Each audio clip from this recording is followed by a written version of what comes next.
दोस्तों आज हम बात कर रहे हैं 813 नंबर सब्जेक्ट के आंसर की। तो चलिए इसके आंसर की देख लेते हैं। आपका सेट ए हो, बी हो, सी हो, डी हो, सभी का सेट का आंसर इसी में मिल जाएगा। आप अपने सारे सेट्स के आंसर्स यहाँ से मिला लेना। तो चलिए स्टार्ट करते हैं। क्वेश्चन पेपर जो आपका 70 नंबर का था, इसमें से 40% आपको स्कोर चाहिए होता है पास होने के लिए, वो होता है आपका 28 नंबर। तो 28 नंबर अगर आपके आते हैं तो आप आराम से पास हो जाएंगे। अच्छा पेपर था, बढ़िया पेपर था और आराम से आपने अच्छा किया होगा। देखिए इसमें पहला क्वेश्चन है, गणित एक भाषा है, ये परिभाषा किसने दी है? तो ये परिभाषा गिब्स की है। बी ऑप्शन जो है करेक्ट हो जाता है। नेक्स्ट जो क्वेश्चन इसमें पूछा गया है, 35% का भिन्न रूप है, यानी कि 35% आपको निकालना है। तो 35% निकालोगे तो कितने, आप जानते हो प्रतिशत जो है वो 100 रुपये में से निकलता है, तो उस बटे में 100 कर देते। अब इसको काटोगे तो आपका 5 से कट जाएगा, ये दोनों का दोना। एक 5 से कटेगा 7 बार में, 7 पंजे 35 और ये 20 बार में, 20 पंजे 100। तो यानी कि इसका आंसर आता 7/20।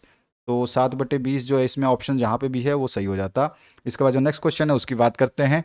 यहाँ पूछा गया आपसे, वृत्तार्ध का कोण होता है। वृत्तार्ध मतलब होता है आधा गोला है। अर्धगोला का कोण कितना होता है? तो एक समकोण यानी 90 डिग्री होता है। तो ये आपका जो है आंसर हो जाएगा सी। पैटर्न 1, 4, 9, 16 खाली स्थान का ठीक अगला पद कौन सा होगा? तो यहाँ पे देखोगे ये एक का स्क्वायर है। यहाँ पर जो ये क्वेश्चन दिया गया है इसमें ये एक का स्क्वायर है। पैटर्न कैसा है? ये फिर दूसरे का स्क्वायर है 2 नंबर का, ये 3 नंबर का स्क्वायर है और ये 4 नंबर का स्क्वायर है। इस तरह से अगला जो आता है वो 5 नंबर का स्क्वायर आता। तो एक का स्क्वायर 1 गुणा 1 1 होता है। 2 का स्क्वायर 2 दूनी 4 होता है। 3 का स्क्वायर 3 तिया 9 होता है। 4 का स्क्वायर 4 गुणा 4 16 होता है। 5 का स्क्वायर 5 गुणा 5 25 हो जाएगा। तो यहाँ पे आंसर आता है 25। तो यहाँ पे ए ऑप्शन जो है करेक्ट हो जाता है। नेक्स्ट जो क्वेश्चन उसकी बात करते हैं। यहाँ पूछा गया है, पाठ योजना की सर्वप्रथम संकल्पना किसने दी? सभी को पता है हर्बर्ट ने दी है, जिसको पंचदीपीय प्रणाली भी कहते हैं। तो यहाँ पर जो है आपका बी ऑप्शन करेक्ट हो जाता। तो यही इंग्लिश में है, गिब्स इसका आंसर था। यहाँ पर 7/20 जो है इसका आंसर हो जाएगा। फ्रैक्शन फॉर्म ऑफ 35 का। एंगल ऑफ सेमी सर्कल कितना होता है? तो मैंने बताया 1 राइट एंगल यानी 90 डिग्री। ठीक है, यहाँ पे आपको 90 डिग्री नहीं लिख करके दिया है, बस सीधी सी बात ये है। और यहाँ पर जो है जस्ट नेक्स्ट स्टेप, तो यहाँ पे मैंने बताया कि ये एक का स्क्वायर है, ये 2 का स्क्वायर है, 3 का स्क्वायर है, 4 का स्क्वायर है, अगला 5 का स्क्वायर आता है। 25 जो है इसका आंसर हो जाता है। नेक्स्ट जो क्वेश्चन है इसमें फर्स्ट कॉन्सेप्ट जो है हर्बर्ट द्वारा दी गई थी लेसन प्लान की। इसके बाद आइए नेक्स्ट क्वेश्चन यहाँ पे पूछा गया है, संख्या 5 का परम मित्र खाली स्थान है। तो संख्या 5 का परम मित्र जो है 5 ही होता है। ठीक है, परम मित्र वो अंक होता है जो मिल करके 10 बन जाए। यानी कि 5 अंक दिया है तो माइनस कर दो 5 में से, तो आपका आंसर हो जाता है 5। अगर यहाँ पे अंक 4 होता तो माइनस कर दे 4 में से, तो आंसर होता है 6। अगर आपको अंक पूछता कि 3 का परम मित्र कौन सा है, तो 10 में से 3 घटा देते तो माइनस आप आ जाता 7। इस तरह से 10 में से जो परम मित्र पूछेगा, मतलब दोनों का जोड़ 10 होना चाहिए, सीधी सी बात ये है। तो परम मित्र ये होता है। इसके बाद जो है त्रिभुज के तीनों कोणों का योग कितना होता है? तो सही है आंसर 180 डिग्री होता है। हमने ये डिस्कस किया था कि त्रिभुज के तीनों कोणों का जो है 180 डिग्री होता है योग। किसी वृत्त में खाली स्थान सममित अक्ष हो सकते हैं। तो अनगिनत सममित अक्ष जो है एक वृत्त में हो सकते हैं। ये वृत्त है, इस वृत्त में अगर मैं बोलूं तो कितने सममित अक्ष हैं? सममित अक्ष मतलब कि एक जैसे दोनों हिस्से में दिखाई दे। यहाँ पर अगर इसका ये सेंटर मान लो, ये वाला इसका सेंटर है, तो यहाँ से जितनी भी रेखाएं खींचोगे सममिति अक्ष ही होंगे। ये मैंने खींचा तो इधर वाला गोला इधर वाला बराबर हो गया। अगर फिर मैं यहाँ से इस सेंटर को खींचूं तो ये वाला हिस्सा, ठीक है, ये वाला हिस्सा पूरा ये वाला हिस्से के बराबर हो गया।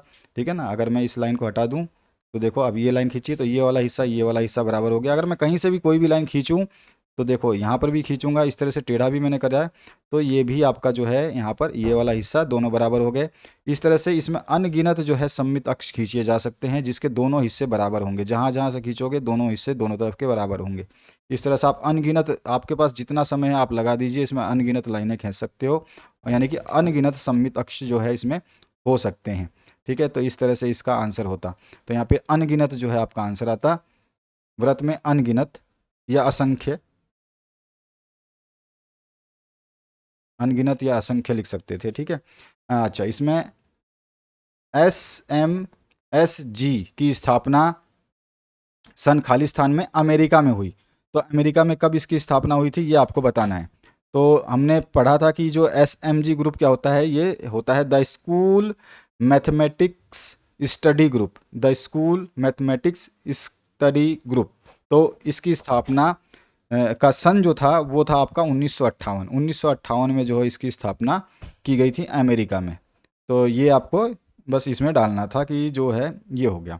इसके बाद जो है इकाई योजना के प्रवर्तक सभी को पता है, मॉरिसन माने जाते हैं। यहाँ पे मॉरिसन जो है सही आ जाता है आंसर, मॉरिसन। ठीक है। इसके बाद जो नेक्स्ट क्वेश्चन है, इसमें पूछा गया, यहाँ पे मैंने बताया था कि इसका 5 हो जाएगा, परम मित्र 5 होता है, एंगल का जो सम होता है वो 180 डिग्री होता है, और सर्किल हैज़ इन्फिनिटी या इनफाइनाइट,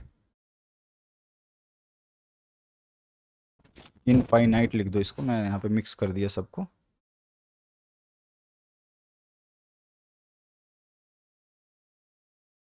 इनफाइनाइट, और एसएमजी की स्थापना जो है 1958 में हुई थी।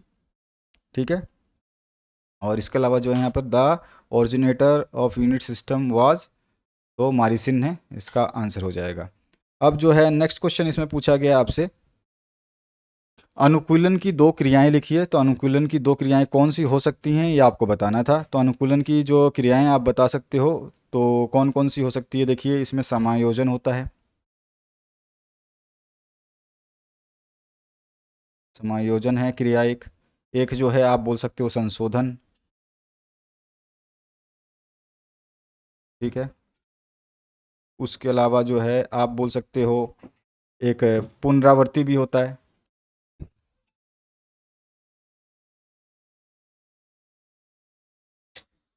ठीक है, ये भी होता है, तो और भी होते हैं, उसको लिख सकते हो।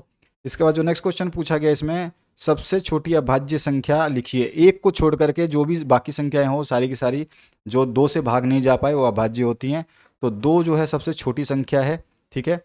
इसके अलावा फिर 3 है अभाज्य संख्या, फिर 3 के बाद 4 नहीं है, 5 है, फिर 7 है, फिर 9 नहीं है, 10 नहीं है, 11 है, इसी तरह से फिर 13 है। ठीक है। इसी तरह से आपका 17 है। इस तरह से संख्याएं आ जाएंगी। ठीक है, 11 आ जाता है आपका, फिर इसके बाद 13 आ जाता है, 17 आ जाता है, 19 भी आ जाता है। जो संख्याएं एक को छोड़ करके जो है खुद से विभाजित हो और एक से विभाजित हो, तो एक के बाद दो ही सबसे छोटी संख्या आती है, अभाज्य संख्या। 2 नंबर जो इसका सही आंसर होता है, 2। इसके बाद जो नेक्स्ट क्वेश्चन है, इसमें पूछा गया गणित में शर्त क्या है। तो गणित में शर्त क्या है आप बता सकते हो, गणित में शर्त क्या होती है। तो हम बोल सकते हैं गणित में शर्त वह स्थिति है, मैं लिख देता हूँ इसको, तो आंसर हो जाएगा गणित में शर्त वह स्थिति है, स्थिति, गणित में शर्त वह स्थिति है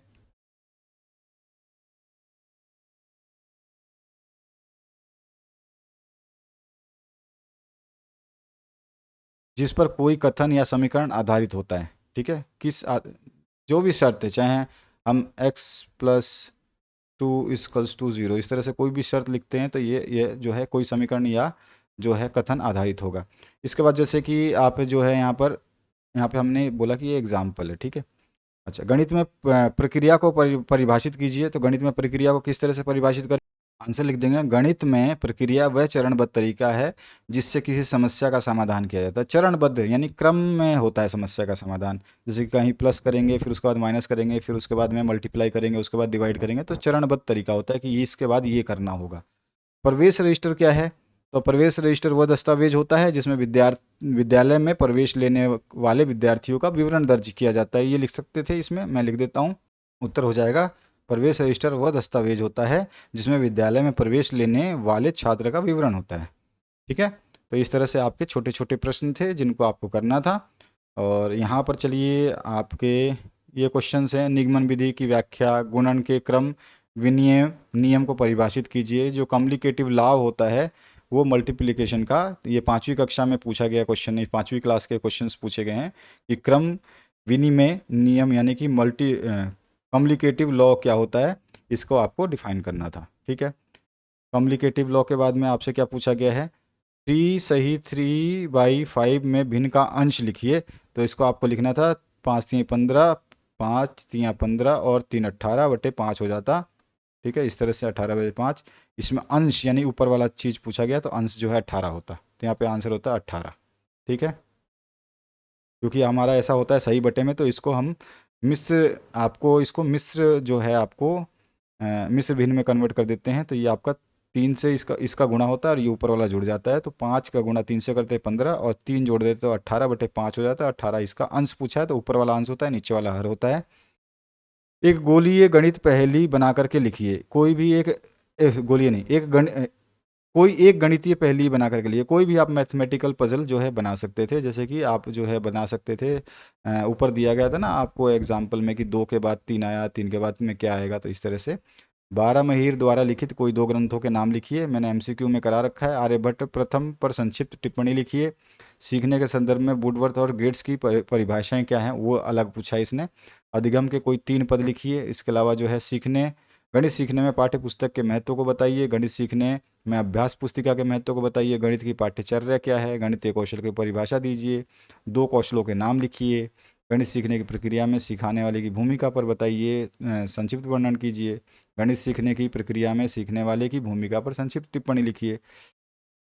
एक गणित सीखने की प्रक्रिया में सीखने वाले की है, और यहाँ पे सिखाने वाले की, दोनों का अलग अलग पूछा है। कोई भी बोल सकते थे। प्राथमिक कक्षाओं में आप भाग का शिक्षण कैसे कराते हैं। मैंने भाग की कक्षाएं बताई है कैसे करते हैं। प्राथमिक कक्षाओं में आप गुणा का शिक्षण कैसे कराते हैं, इसके चरण लिखिए। गुणा आप कैसे करवाएंगे, ठीक है। सर्वांग समता क्या होती है, समरूपता क्या होती है, बंद आकृतियाँ क्या होती हैं, सममित और असममित आकृतियाँ क्या होती है, सारे क्वेश्चंस करवाए हुए हैं आपको। गणित शिक्षण के किन्हीं 2 मनोवैज्ञानिक सिद्धांतों को बताना है। वाइगोत्स्की के सिद्धांत का भी मैंने आपको बताया हुआ है क्या पूछता है, ठीक है। गणित में विद्यार्थियों में गणित का शिक्षण डर दूर करने के लिए एक शिक्षक के रूप में क्या प्रयास कर सकते हैं। शिक्षार्थी अंक एवं संख्याओं में अंतर समझ सके, इसके लिए आप क्या प्रयास करेंगे। इसके अलावा जो है नेक्स्ट क्वेश्चन, गुणवत्तापूर्ण गणित शिक्षा के आधारभूत तत्वों पर संक्षिप्त निबंध लिखिए। और गणित में ज्ञान की संरचना में पाठ्यचर्या एवं विषय वस्तु के अंतरण की भूमिका पर संक्षिप्त निबंध लिखिए। और अगला जो क्वेश्चन है, अधिगम के आकलन का अर्थ लिखिए। इसकी कोई 3 विशेषताएं बताइए, ठीक है। और यहाँ पर जो है व्यापक मूल्यांकन को समझाइए और इसके महत्व को लिखिए। तो ये सारे क्वेश्चन थे जो हम ऑलरेडी डिस्कस कर चुके हैं कई वीडियोस में, तो उन्हीं को आपको लिखना था। तो आशा करता हूँ ये वीडियो का जो आपने सोल्यूशन देखा, इससे आपका पूरा मैच हो रहा होगा और आप आराम से अच्छे नंबर प्राप्त कर रहे होंगे। Thank you very much, have a good day.